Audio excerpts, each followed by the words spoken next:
હનુમાન દાદા કેસ લડવા માટે આવ્યા. હા, બજરંગબલી હનુમાનજી મહારાજ વકીલ બનીને કેસ લડવા માટે આવ્યા. મિત્રો, આ વાત જે છે ને સત્ય ઘટના ઉપર આધારિત છે, હકીકતમાં બનેલું છે અને બહુ થોડો ટાઈમ પહેલાની વાત છે, બહુ ઝાઝા વર્ષો પહેલાની વાત નથી ભાઈ. અને મિત્રો, દાદાએ કઈ રીતે કેસ લડ્યો અને આખા કોર્ટ કચેરીને આશ્ચર્યમાં મૂકી દીધું ભાઈ. આ હા હા, આ ઘટના તમે સાંભળશો ને મોજ આનંદ આવી જશે મિત્રો. મને કેમ ખબર પડી તો કે જ્યારે રાજકોટમાં બાગેશ્વર ધામના મહંત ધીરેન્દ્ર કૃષ્ણ શાસ્ત્રી મહારાજ આવ્યા હતા ત્યારે હું પણ એ જગ્યાએ હતો અને ઘણી બધી વાતો થઈ, ચા પાણી પીતા હતા, મોજમાં હતા ત્યારે પણ, અને એને રામકથા દરમિયાન પણ કીધેલી છે આ વાત.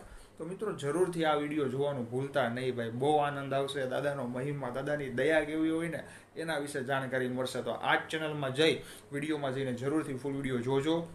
તમામ ભાઈઓ બહેનો સુધી શેર કરજો અને દરરોજ તમને લાભ થાય એવા વિડીયો જોવા માટે સબસ્ક્રાઈબ પણ કરજો. જય બજરંગબલી હનુમાનજી મહારાજ, જય પ્રભુ શ્રી રામ, કાષ્ટભંજન દેવ કી જય.